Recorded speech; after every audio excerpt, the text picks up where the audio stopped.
the leadership team of the Movement for Black Lives Policy Table. We thank you for joining us this evening. Today, first and foremost, on this day, June 19th, 1865, our enslaved ancestors in Galveston, Texas, received words of our emancipation, obviously 2 years after the proclamation was initially entered. Today is widely celebrated as the end of chattel slavery, although as we know, our struggle literally has not ended. And we thank you for joining us here today, first in commemoration of that day, but also in commemoration and honoring all the work that's gone forward.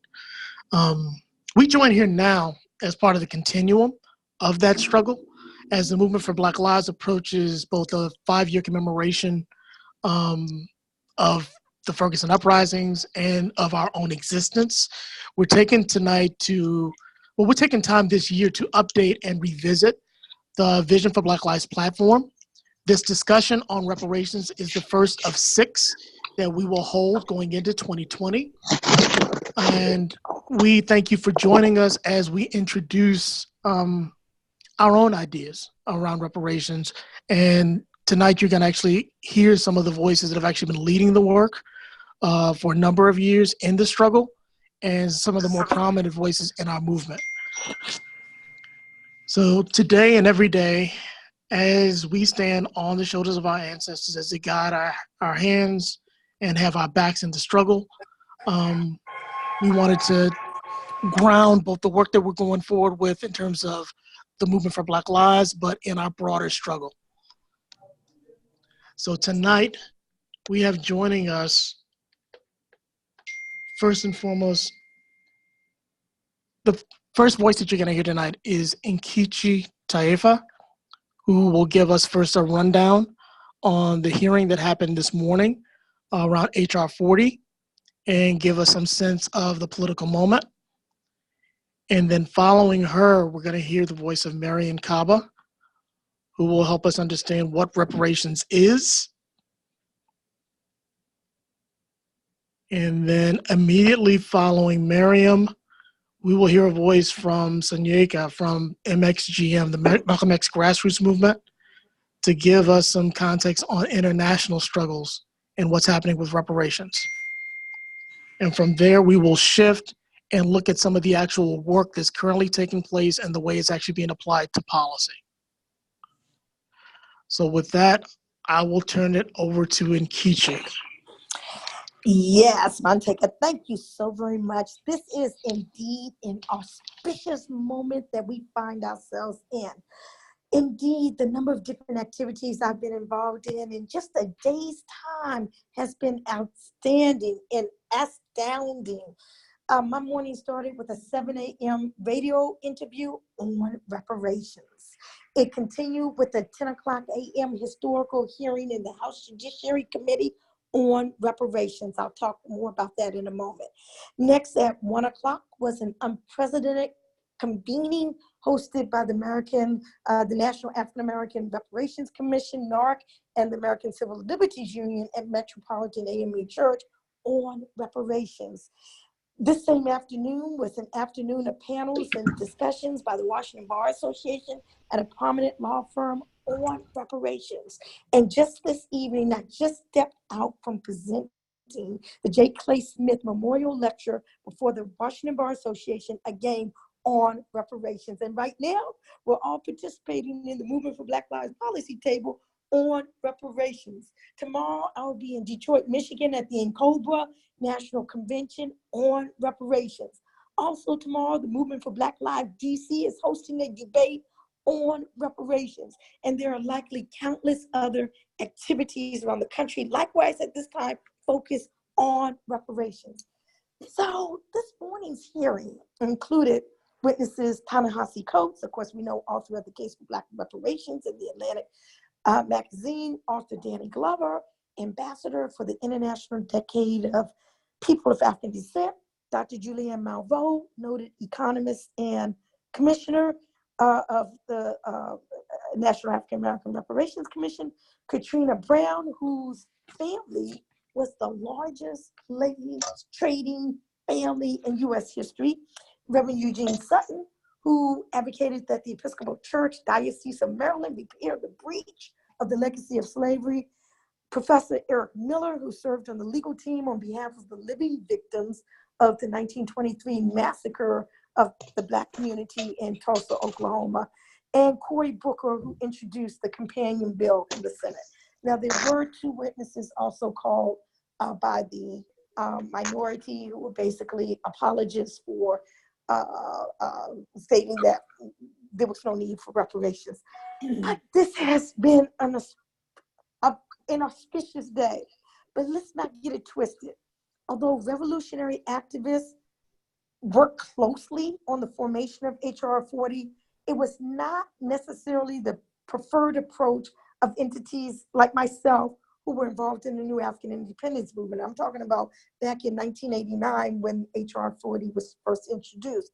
But it was a strategic move to point out the contradiction of the United States having just passed the Civil Liberties Act of 1988, which afforded each Japanese American $20,000, each Japanese American, detention camp survivor $20,000, a trust fund, a formal apology, and something I always elevate as a signal that this must be part of our claim for reparations for our political prisoners and exiles. The Japanese American Reparations Bill included a pardon for all of those who resisted detention camp internment. So I just want to kind of conclude, by just saying that there is a sweet urgency in the air. There is an urgency because the United States government has yet to take responsibility for its role in the enslavement and the U.S. apartheid era, has never made reparation to the descendants of Africans enslaved in the United States for the generations of labor expropriated from us, deprivation of our human rights, terrorism against our people throughout the centuries. And there is an urgency because of the rise and resurgence of white terrorism. And I say white terrorism, I don't say white nationalism, but I say white terrorism. There is an urgency because the role that governments, corporations, industries, religious institutions, educational institutions, private estates, and other entities, the role that they all played in supporting the institution of slavery and its vestiges are roles that can no longer be ignored, are roles that can no longer be dismissed, are roles that can no longer be swept under the rug. The time is now, the time is ripe that these roles be recognized and examined, that they be discussed, and that they be redressed. So I just want to say reparations now.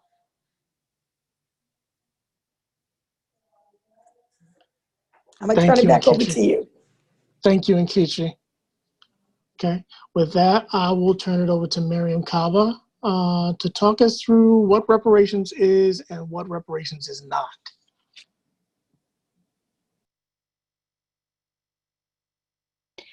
Hi, everybody. Good evening. I'm happy to be here joining everybody in this conversation that is incredibly important and very timely and relevant. My name is Mariam Kaba. I am the director and founder of an organization called Project MIA, and I am a member of the Movement for Black Lives policy table. So I'm going to just start off by talking about what reparations are not, because I think that's a good way to get us started. You've heard different iterations of the term reparations applied to many different kinds of things. The way that we talk about it in the Movement for Black Lives is that reparations are not an investment in underprivileged communities. They are not paying one Black person's bills. They're not making a donation to the Schomburg or any other cultural institution. It is not free Starbucks coffee for Black people, right? Actually, reparations is a systemic structural response to a harm committed by or from corporations, the government, various institutions, some families, etc., people who have and institutions that have profited from particular harm. That's the definition that we take in our understanding of what reparations are and what they are not. Essential harm and violation in this country is chattel slavery. And we also acknowledge the eliminationist policies of genocide against Indigenous Native folks as also a very huge central harm. But we start on the Movement for Black Lives policy table and generally talking about chattel slavery. It's where we begin.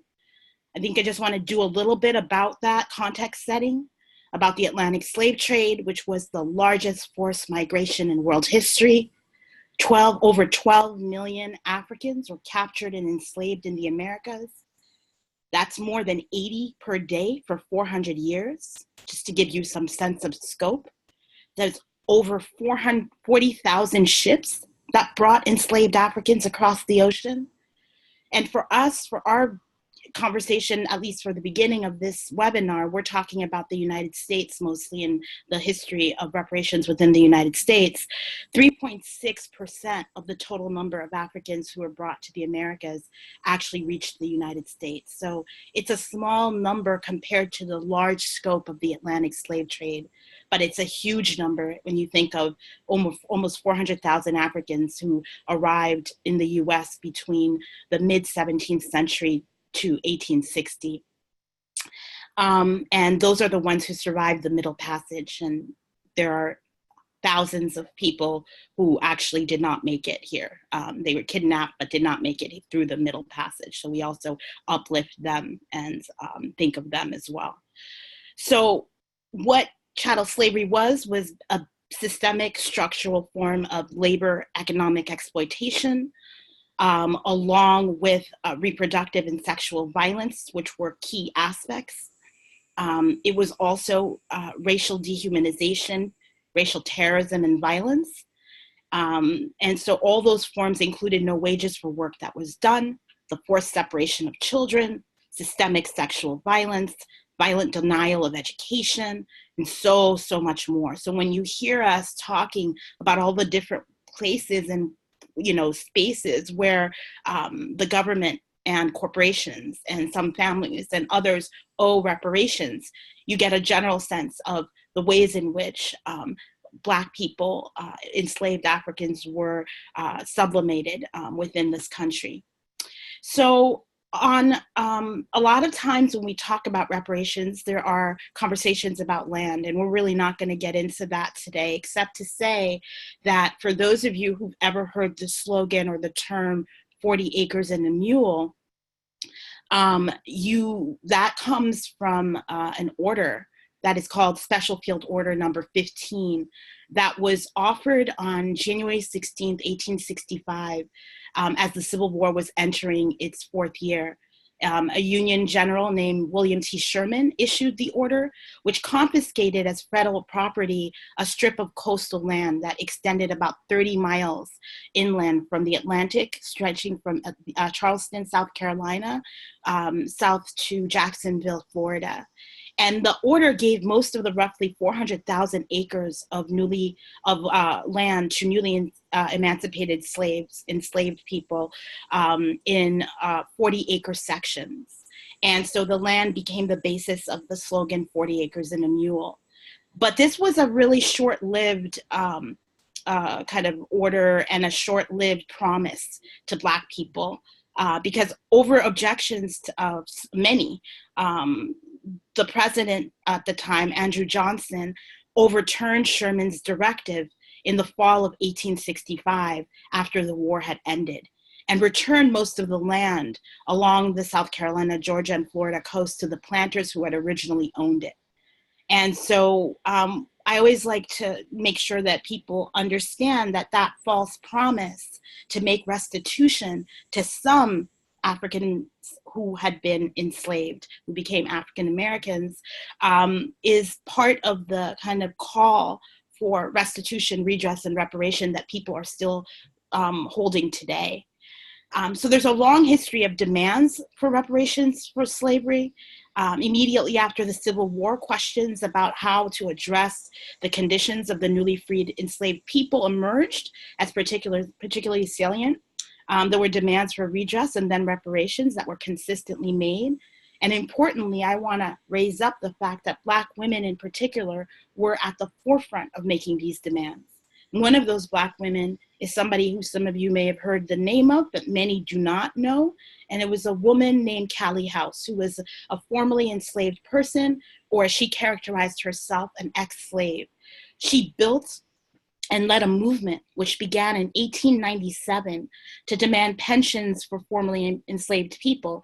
She established something called the National Ex-Slave Mutual Relief Bounty and Pension Association, which was a chapter-based organization of chapters that were basically benevolence and mutual aid chapters that demanded that Congress pass legislation to give pensions to formerly enslaved people. At the time, there were 1.3 million who were still living in 1897.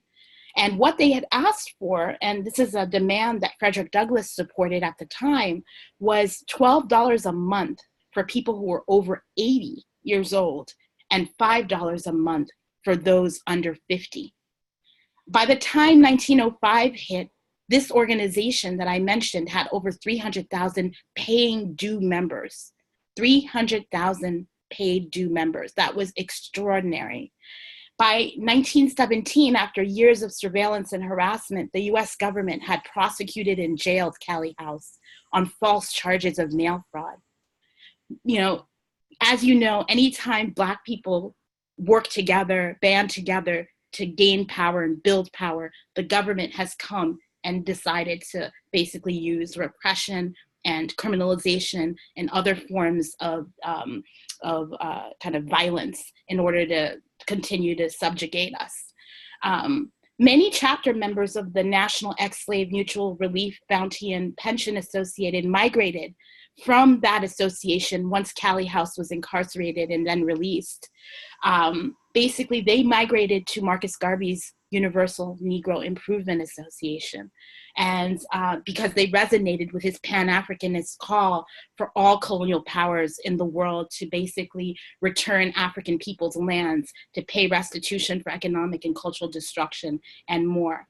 And so it's not surprising that in the modern era of reparations history, a woman would emerge to become kind of, devoted and steadfast pusher of modern reparations. That woman's name is Queen Mother Audley Moore. Queen Mother Moore spent 70 years of her activist career pushing reparations. I'm not going to go into much more besides reading from historian Ashley Farmer, who writes about Queen Mother Moore. No one has done more to integrate claims for reparations for African Americans into Black activism than Queen Mother Moore. An activist for 70 years, she dedicated the majority of her career to fighting for reparations. And that is absolutely true. And if you don't know about Queen Mother Moore, Queen Mother Audley Moore, you should check into her and learn more about her. She wrote down her claims and history in a very important pamphlet and booklet called Why Reparations, still available that people can look through. She joined forces in the 1980s with the National Coalition of Blacks for Reparations in America. Nkechi mentioned before N'COBRA. That organization is one she helped to co-found in the 1980s. And so look into all of these things as well. So we start with and keep reparations for slavery at the core of our work. We don't stop there, however. The movement for Black Lives demands reparations also for the afterlife of slavery, for the 100 and now going years of Jim Crow racial terror, of Rosewoods and of Tuskegees, also the anti-Black immigration policies that also serve as a badge and incident of slavery in its afterlife. We claim all those things too as part of things that need to be redressed for all Black people living in the United States, and also in solidarity with Black people internationally who are also making claims to reparations, which will be talked about a bit later. So we think of reparations as a critical framework for Black liberation. We think that we can apply this framework to our organizing concretely when we talk about anti-Black racism that's rooted in slavery, such as the war on drugs, forced sterilization, police violence. Again, reparations is not limited to the United States in terms of the claims that are made or in terms of people receiving reparations in various countries around the world. It is an international principle of law. And there are really, it's a concept that is rooted in international law that involves repair to specific individuals, to groups of people, to nations for very specific harms that they have experienced that are basically in violation of their human rights.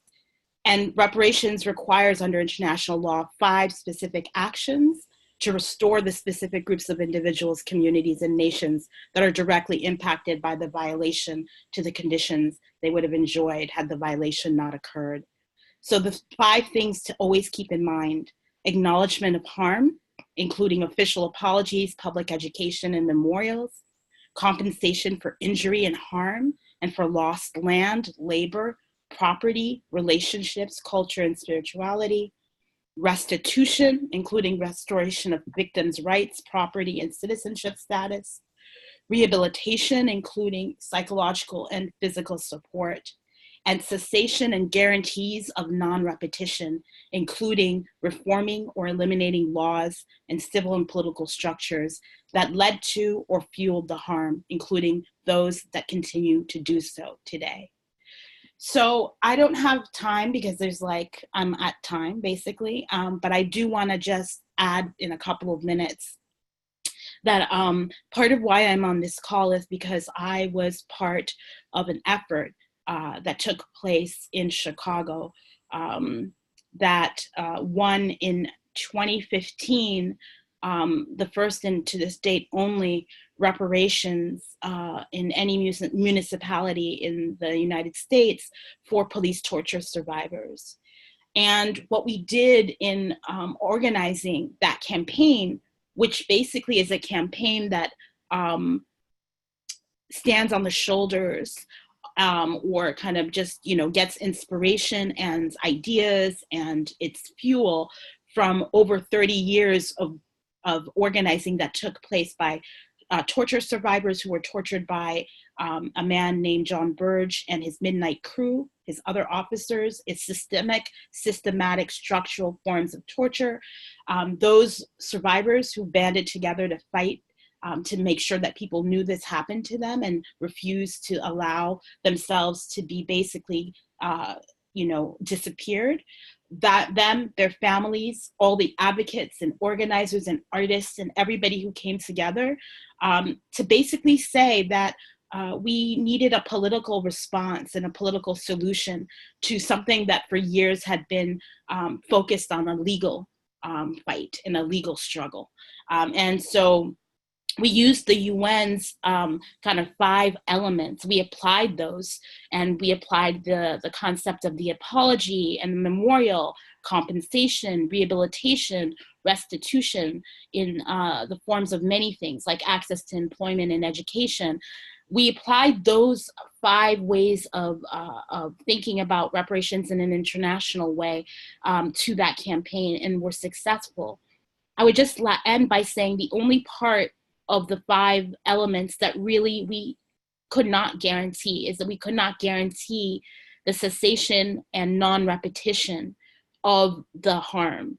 As you all know, policing is endemically violent, has been so from its inception. And the idea of how we're going to basically be able to guarantee non-repetition of harm by that very harmful, inherently so institution, for some of us, is a call for the abolishment of that institution. That is a long horizon, and that's a 500-year plan, not a 5-year plan. So thank you very, very much. And I look forward to hearing what everybody else has to say in your questions later.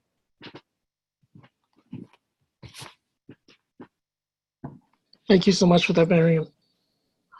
Okay, and with that, we're going to move to an international lens and talk about reparations from a global context and about the work that's happening internationally. So, Brother Nsanyeka, from the MXG, Malcolm X grassroots movement. I'll turn it over to you. Okay, Free the Land, Comrades. Thanks for organizing this call. One thing I wanted to, don't have a whole lot of time on this one, there's a lot going on, but I'm basically gonna run down some of what's been going on internationally on this for the last about 19 years. I'm gonna start out with 2001 in South Africa. In 2001, there was the World Conference Against Racism in Durban, South Africa. And out of that conference came what's known as the Durban Declaration and Program of Action. And these programs of action are organized around really coming up with like a concrete plan to address racism, xenophobia, and such issues. In Colombia, for example, a program of action was organized that led to the changing of the Colombian constitution to allow for land rights for both the indigenous population as well as the African population in Colombia. And through that, there's some recognition over their autonomy over their lands in that region. So from there, that was part of a long and historic drive for reparations that was happening. The sister talked about Queen Mother Moore's work, so this is definitely in connection with that. Going into 2004, a couple of years later, the Aristide government in Haiti, before he had been forcibly removed in a coup, had been pressing France for reparations, in part because the French government had actually been taking money from the Haitian government ever since the end of the Haitian Revolution. Right, so billions and billions of dollars Haiti was forced to give up to France. And so the Haitian government under Aristide had pushed for reparations before he was forcibly removed in a coup. Right? And it was a very, very significant blow to the international reparations movement at that time. Right? Since then, we have gone into what's known as the International Decade for People of African Descent. And we're seeing this, it's gone from 2014 to 2024. And we're looking at that. Several organizations in the United States, organizations in England, organizations in Africa, organizations in the Caribbean are trying to use the International Decade to mobilize for the implementation of the Durban Declaration and Program of Action. And we really are trying to use that as kind of like developing out a Marshall Plan for Black people. Okay. Some of what's been going on since then, in Venezuela, for example, I'm gonna start. I'm sorry. I'm gonna pause there and I'll go back to the Caribbean for a little bit. I'm sorry, going out of order for a little bit. So in 2013, the Caribbean countries through CARICOM, which is the Caribbean community, introduced a 10-point plan for reparations from European countries. Right? And they started to make a motion for a significant lawsuit against the Europeans. In 2018, in Venezuela, the Venezuelan government under President Maduro signed on to the Declaration for the International Decade for People of African Descent. And in May of last year, as part of the Venezuelan government's commitment to the International Decade, they hosted an international conference on reparations which had representation from African states, including South Africa, Angola, Algeria, Mali, several of the Caribbean countries like Barbados, Grenada, St. Vincent and the Grenadines, Bolivia, Uruguay, and at this conference, the Venezuelan government made commitments to push for the implementation of the Durban Declaration through the United Nations and through the non-aligned movement. Okay. So there's a lot of significant motion internationally around the question of reparations, and it's fundamentally tied to the question of self-determination of peoples, right? And the thing about reparations, as far as self-determination goes, it's like you're trying to repair and bring back the things that were stolen from the people, and like our right to choose for ourselves, our right to determine our own lives, our ability to define our relationship to each other and to the world around us. Those are some of the first things that were stolen from us, right? And so in the international sphere, the conversation around reparation really does take on the language of self-determination, the rights of nations, right? And historically, Miriam had brought up the work of Queen Mother Moore, and that's the lens that she was looking at reparations from, right? A real like self-determined lens. Like, what's it gonna take to bring the people of their ability to decide and make their own choices, govern themselves, etc. Right, and so for a lot of us, like the stakes for reparations are very high, and you know we're very, very, very much looking at the international community's just motions on reparations as a source of clarity and a source of inspiration, and also looking to take. Also looking to build connectivity between the local liberation struggles and what's going on internationally. So I'll leave it there. I know that we don't have a whole lot of time, but I'll stop there. Thank you. Thank you, Comrade. So with that one, we want to like take a second and breathe, because it feels like folks have taken in a lot of information. And we want to make sure that the information that's being presented is useful to you in your work. So just as a question for folks to reflect on and ponder as we move forward, we want you to think about what is it that you're doing now that could actually be done under a reparations framework. Oh my God, what work are you actually doing now that you can actually do under a reparations framework? So to help you unpack that a bit, we're going to bring forward Richard Wallace from Chicago, from Equity and Transformation, to talk a little bit about applying reparations in the context of a current campaign, specifically the work around cannabis legalization. Rich, you up? Yes, I am now. I'm off mute. How's everybody doing? My name is Richard Wallace, he, him, his, out of Chicago. Founder of an organization called Equity and Transformation. We are led and founded by formerly incarcerated Black people in Chicago. Our mission ultimately is to build social and economic equity for Black Chicagoans engaged in the informal economy.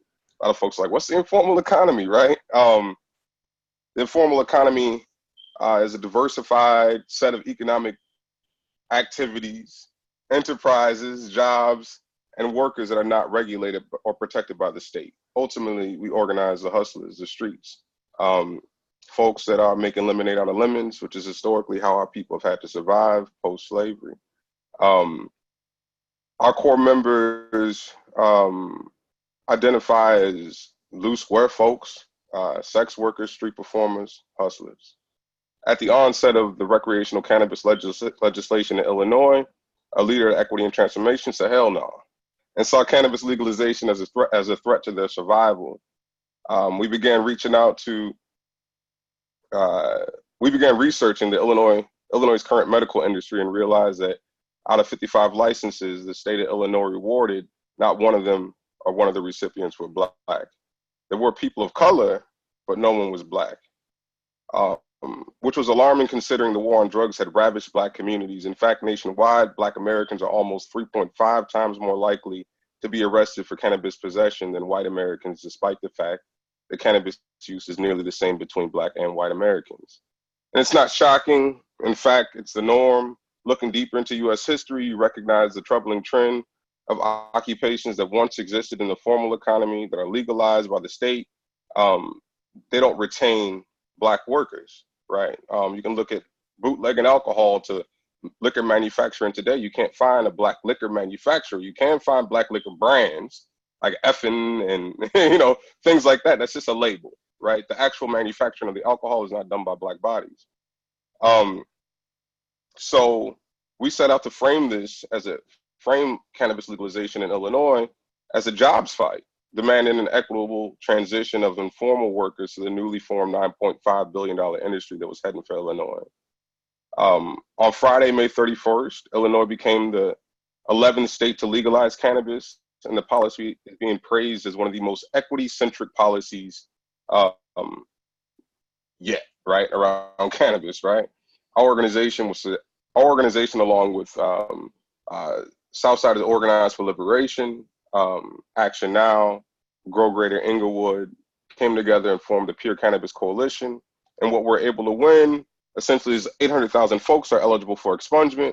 Social equity, we created this thing called the Social Equity Applicant, which are folks that apply from marginalized and disenfranchised communities that were impacted by the war on drugs. Those applicants, 50% of their fees will be waived to enter the cannabis industry. There's a low interest loan program to help subsidize. And there's also a program called ROC, which will reinvest tax revenue from the cannabis sales into communities that were hit hardest by the war on drugs. What we learned is that we're able to successfully change the narrative, right? From freedom to smoke to freedom to participate in the cannabis economy. We want acknowledgement, right? Within the framework of reparations, we want acknowledgement, but historically that's been the process of the state, is to just give us acknowledgement and then close the door. They acknowledge slavery was bad, oops, and then they continue moving on, right? And I think that what we're asking for and the framework that has been offered up in this webinar is that it needs to be deeper. And we understood and recognized that it needed to be deeper, and our work could have been deeper if we would have framed it as a reparation, like reparations for the war on drugs. So we want acknowledgement, some resemblance of rehabilitation through the ROC program, and restitution, but compensation is not a loan, right? Low interest or whatever, compensation is not a loan, right? So you got to pay a loan back, right? You know what I mean? So we need to be careful when we get ready to start pushing larger or broader campaigns to look out for loopholes, because they could just say, we're going to give every black person in America a $500,000 loan, right? And that is not reparations, right? That is a debt, right? So we're continuing to push there, right? Yet with one of the highest, so we're able to successfully change the narrative from freedom to smoke to freedom to participate in the cannabis industry. We want acknowledgement, some resemblance of rehabilitation and restitution, but a loan is not compensation. Yet with one of the highest racial wealth gaps in the nation, the highest rate of black unemployment in the nation, even with everything we're able to get passed in the policy, equity won't be achieved in the cannabis industry without compensation. It's just impossible, right? We're able to get some, it's like some array, we get this confetti, we won some things, but at the end of the day, there needs to be deep compensation in our communities in order for them to be able to compete within the market. This is one of the things that I learned later, because I think a lot of people use the word equity, and we need to challenge that, right? Equity is the fair treatment, access, and opportunity and advancement of all people, right? We're talking about reparations for a specific group of people that experience a specific harm. right? And I think that is where we are finding some of the differences. And what I've learned in our campaign, ultimately, I think my greatest takeaway from this experience, and we did have some success, right? But we need to dig deeper and begin to lead with words like reparations in our campaign development to get people adjusted to the fact that we are asking for full repair. We're not asking for, these small, and like I said before, or I've said in the past, is that our concessions are killing us, right? So when we concede to equity and exchange that for reparations, right, we begin to empower our communities in different ways. Yeah, that's all I got. And that was one of our current campaigns. And that we were able to kind of identify some of the challenges and pitfalls while incorporating a reparations framework. Thank you for that, Rich. So now I think we want to take a second and hear back from some of you, specifically around work that you are doing that's actually benefited from using a reparations frame. So with that, it looks like I'm seeing Ed Whitfield. Would you be willing to share? Yeah, there are a couple of things I just wanted to mention. There's a lot of work going on around Black land and power that we're looking at from a kind of reparations framework. It has to do with thinking about the millions of acres of land that have been lost to the Black community since the early part of the beginning of the 20th century. And we're trying to figure out ways to, again, recoup this wealth in such a way that the wealth remains in the community, not as a commodity that can be bought, sold, traded, gotten rid of, and lost whenever you get in trouble.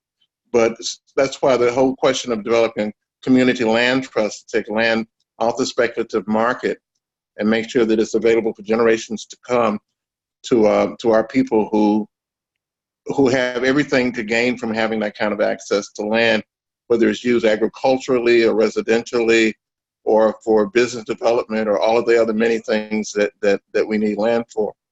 And the other thing I wanted to mention, I really appreciate the point somebody said, reparations not a loan. I'm working with something called the Southern Reparations Loan Fund, and it's funny because it's not a loan from somebody outside the community that has to be paid back outside the community, but it's developing as a process of making business resources available to people so that when it's paid back, the money remains in the community. I mean, this is on the inside, so that it's available to somebody else in the community to continue to develop things. There is an increasing number of people around the country that recognize some of the injuries done by the enslavement of our people. And to the extent we can break away from discussion of people of color and actually talk about who we're talking about, that we're talking about Black folk whose labor basically funded the Industrial Revolution. We paid for the development of the modern world as people come to know it. And so consequently, there's a real debt to be repaid to our community to put us in a position to develop for ourselves the things we need. Again, not to put us in a position to be more empowered consumers to buy stuff that other people produce, but to ourselves be the producers of our own lives, our own livelihood, our own meaning, and our own dignified life, self-reliant, fully humane life of us as producers. And that's the kind of work that I'm looking forward to seeing people structure into the dialogue around reparations, so that it doesn't get to seem like we want to get some money to spend inside an already fixed capitalist system that's going to be benefiting somebody else. We want to be able to be the producers of the things that we need to benefit ourselves as a community, rather than just a handful of individuals benefiting from it. And so that's some of the work that's going on. The land and power work is really developing. We hope that in the near future, we can have a national organization where large numbers of people help to put in the resources so that we can control our access to regaining the land that we have lost and have this land put back in our community for the generations to come. So, done. Thank you, Brother Whitfield. I also see Miss Janetta Johnson. Would you share some of the work that you're attached to as well? Well, initially when I started being on being around the conversations and sitting at the policy table on reparations, my thought process was, I have to do the best that I can to support Black trans women and having access to reparations. And I feel like it's important for me as a Black trans leader in the Black trans community. And I kind of have this feeling that I can only do the best that I can to rely on me, that the trans community participate in the reparations part. So we were thinking of opening this restaurant management training, which would be a full-on restaurant, but also asking people, particularly targeting white people, to asking them to invest in Black trans women by supporting us and creating ways to invest, take 20 Black trans women and invest in their professional growth and development, and giving them an opportunity to have access to things that trans community don't have access to. One of my future goals is to try to raise enough money to give 75 Black trans people $10,000 and be like, hey, that's all we can scrape up. But it's just a form of making up for the disparities that we experience. But more and more I sit at the policy table, I see that that's not it. So this has been a really educational experience to learn exactly what reparations is. And I haven't really came up with a different type of framework in the way that we could participate, but it's just my main concern is to make sure that Black trans women can feel some of the effects of what reparations is, because even if they offer free college at some historical all Black colleges, it's just Black trans women haven't traditionally had access to college and the challenges that we would face. So that's a toss up if even reparations will be accessible for us, and some of the things that are not accessible to trans people in the way that it should. So that's my conversation. Thank you, Ms. Janetta. And yeah, we know a lot of our folks are actually growing, and we're hoping that this is actually reaching you in the same way. And hopefully it's helping transform both the work and your analysis of how you're waging your fights and your campaigns. With that, I'm gonna go ahead and ask Marbre if you would step in and talk about the application to reparations and policy. And I know there's also been tension around the idea of how we actually interject this in terms of the electoral conversation. Yeah. So with that, I'll hand it off. Thank you so much, Montega. And thank you to everyone so much who is spending your Juneteenth evening with us. And a special shout out, I think, to the Policy Table Reparations Working Group who made this call possible. So that's Rachel Hosing, Taliba, Ms. Janetta, who just spoke her brilliant, Rich, Andrea Ritchie, who did this amazing slideshow, Jamoke from Nakova, and Nikichi, who you heard from, as well as our fearless leader, Montega. So just want to thank everyone so much for the collective work that created this important conversation. So what I'm going to spend the next 5 or so minutes doing is talking a bit about how reparations is showing up right now in the presidential conversations. And I think the kind of ground that's been laid around what reparations is and is not is really important for this conversation, because like so many issues that I think we organize around, that we triumph, we put our bodies on the line for, they often are, the way we talk about things is co-opted. And what we're left with is kind of the skeleton of an idea that often folks, politicians co-opt and really take the content out of. And so I think what Miriam presented around what kind of constitutes reparations is really important as we talk through different candidates' positions on reparations and kind of try to sort through and weave through what that actually means. This is a project, this is the beginning. You will see more around this in the next month or so over the course of the first 2 debates.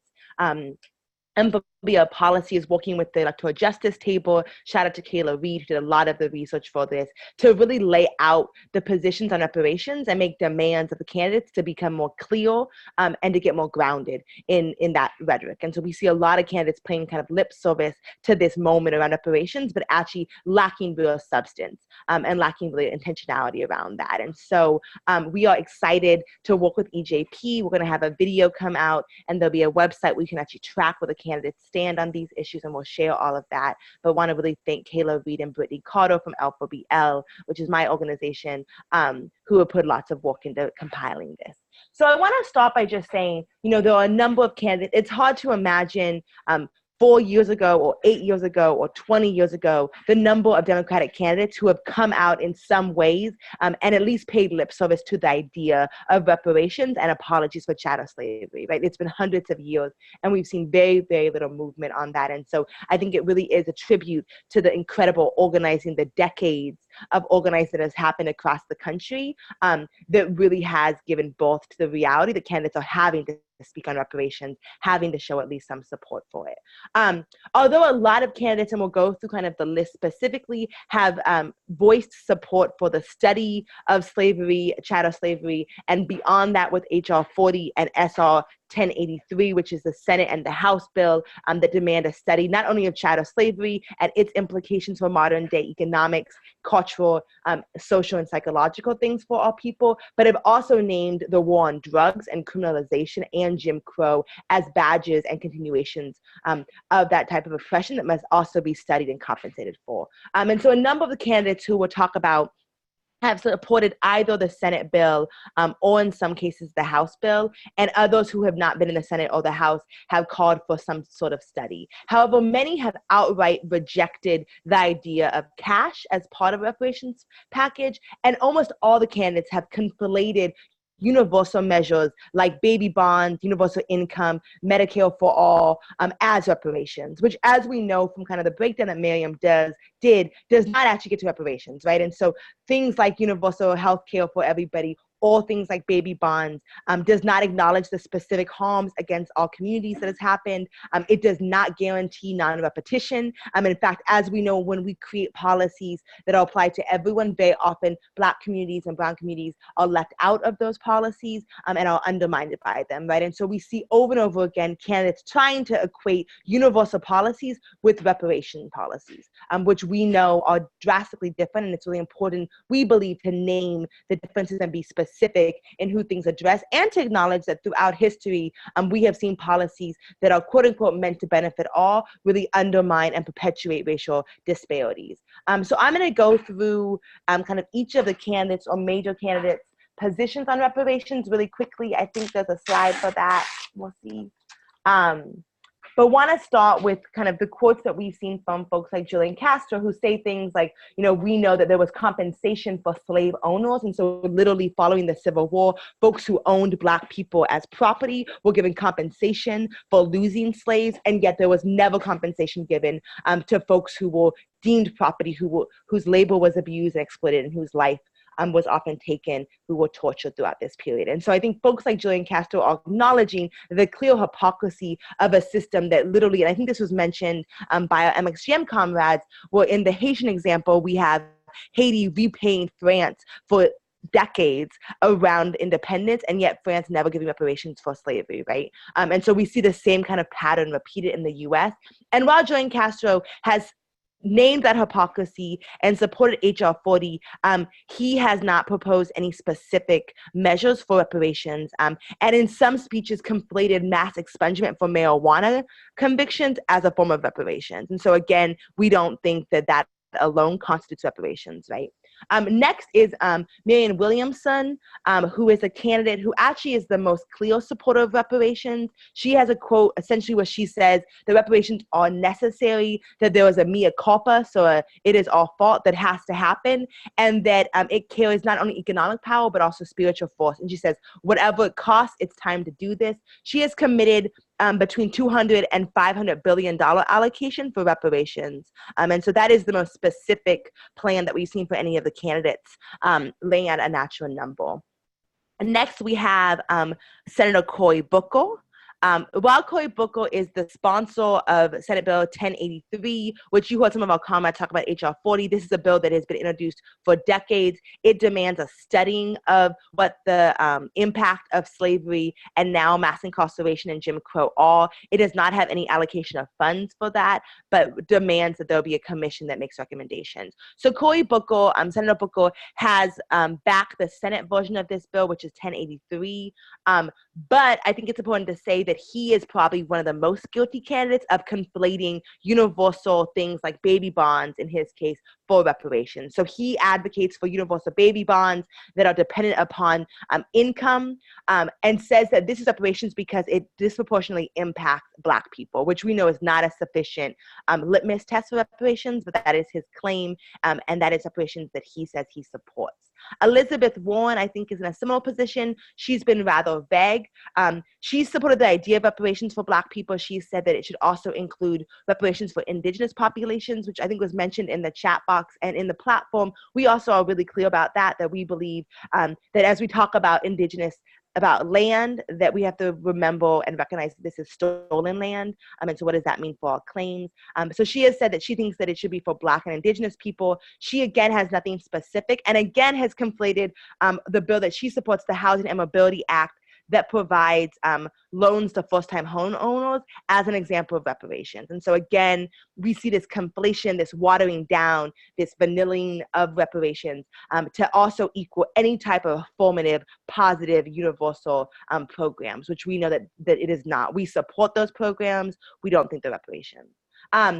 Bernie Sanders, our friend, who is deeply a universalist, and I just want to give a shout out to the folks in Minneapolis who actually did a town hall 4 years ago with Bernie Sanders and pushed him really, really hard. This is BLM Minneapolis, to come out in favor of reparations. He refused. He was very clear that he thinks that a universal approach is the best way to deal with the longstanding injustices and disproportionate impacts.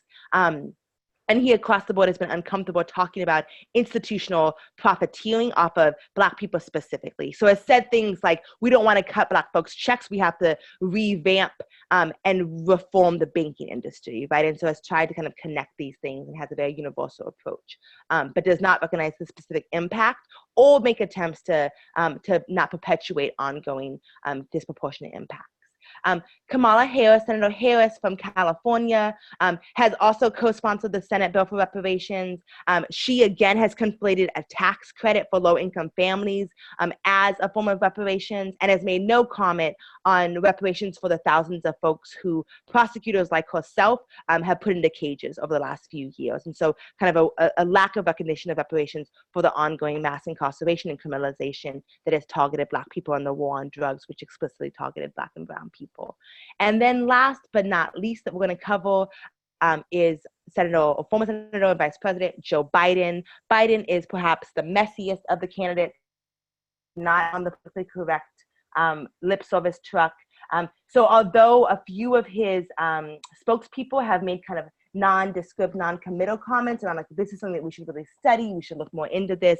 Biden made a comment that he has not yet rescinded over 30 years ago, but he said, I do not buy the concept that we have suppressed the Black man for 300 years and the white man is now far ahead in the race for everything our society offers. I don't feel responsible for the sins of my father and grandfather, and I'll be damned if I feel responsible to pay for what happened 300 years ago. And so this is a comment he hasn't rescinded. He, again, has not advocated for any reparations packages specifically for African Americans or Black folks.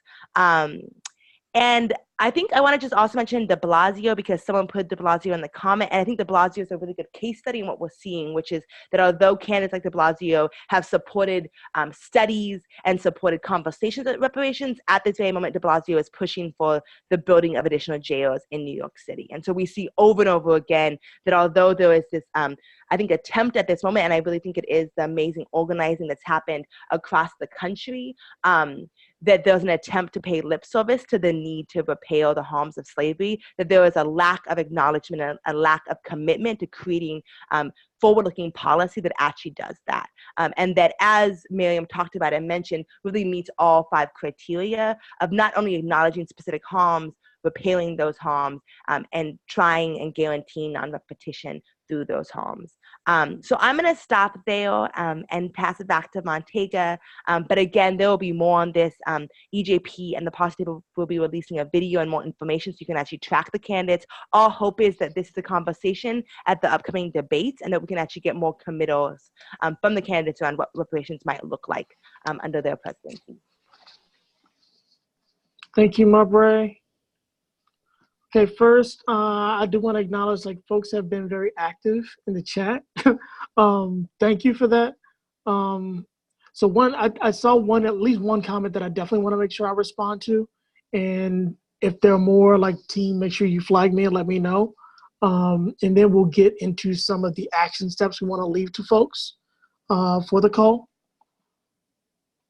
All right, so one, there was a comment in the box around conversations around land without first discussing indigenous land rights. So we did actually check in like with our resident leader from the Movement for Black Lives Policy Table leadership team, Dara Cooper, who's the lead at the National Black Land and Justice. She actually specifically shared in the past that all of our work acknowledges this land is stolen. And so were we included violently separated from our own land and a land-based culture overall.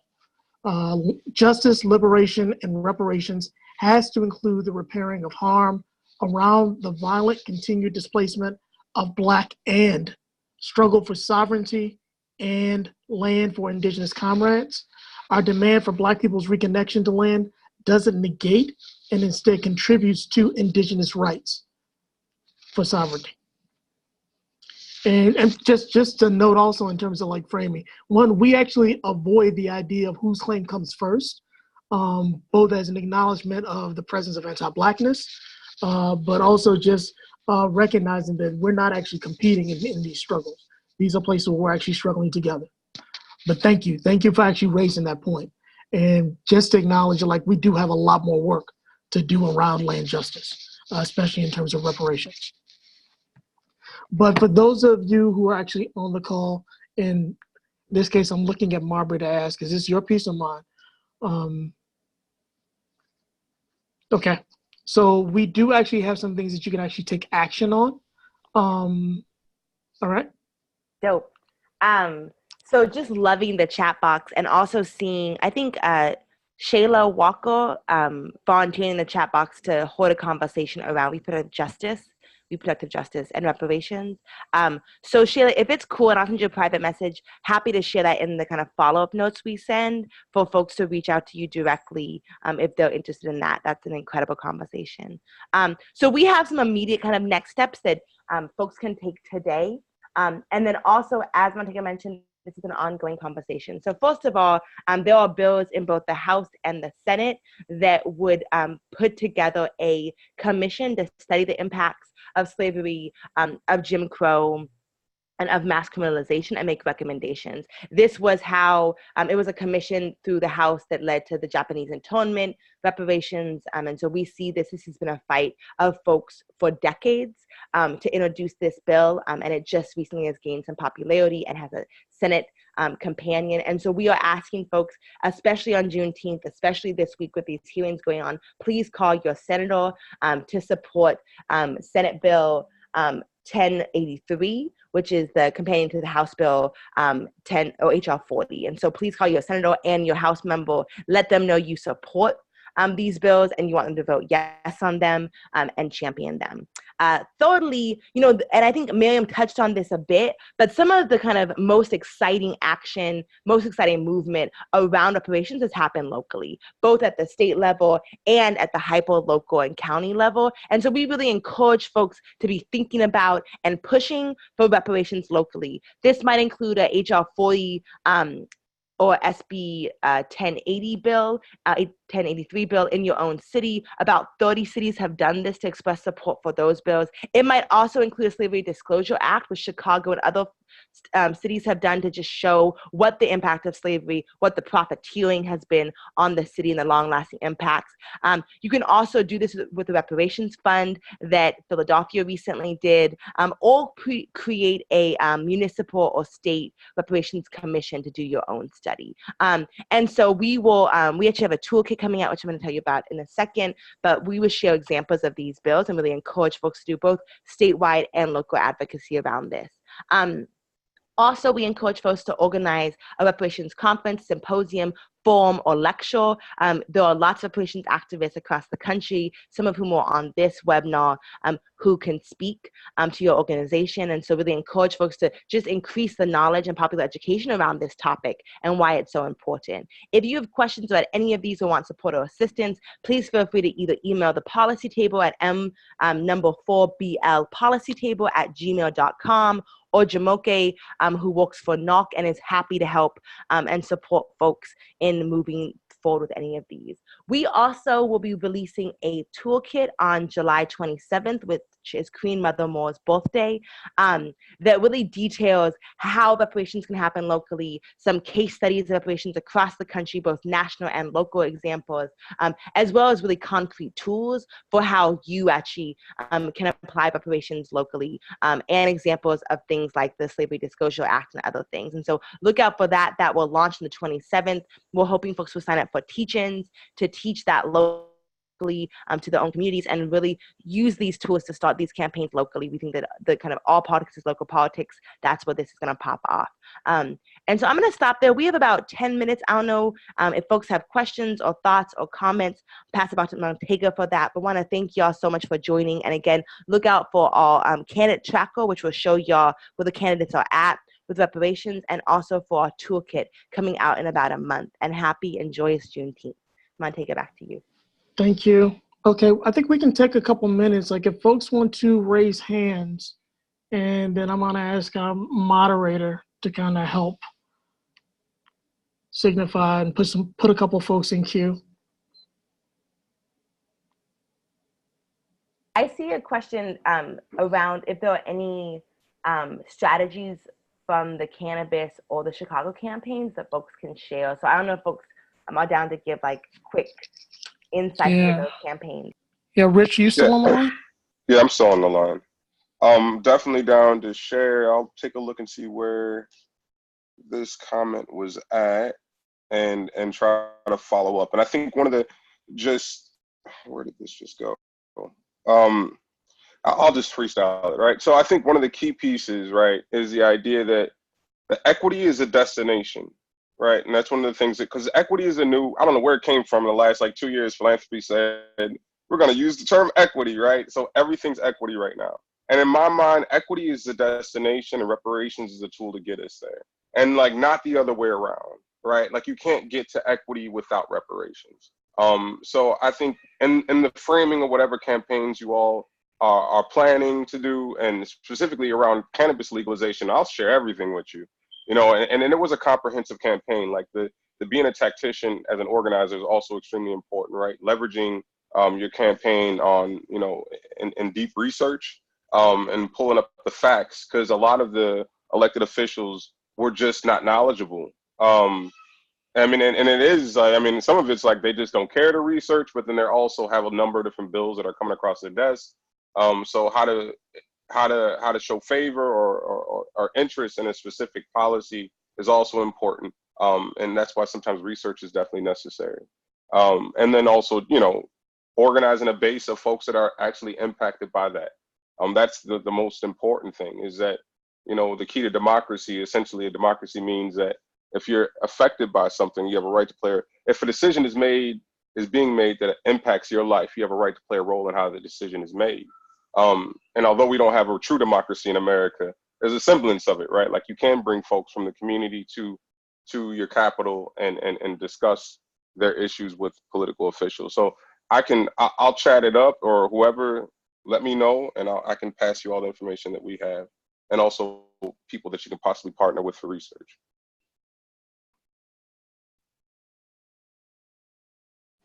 Oh, and thanks, shout out Rich. to Black Lives. Okay, thanks, Rich. any other questions that folks saw in the chat? And I'm gonna just acknowledge up front that, like, I don't think we fully like planned on how to hold like all the questions that are landing.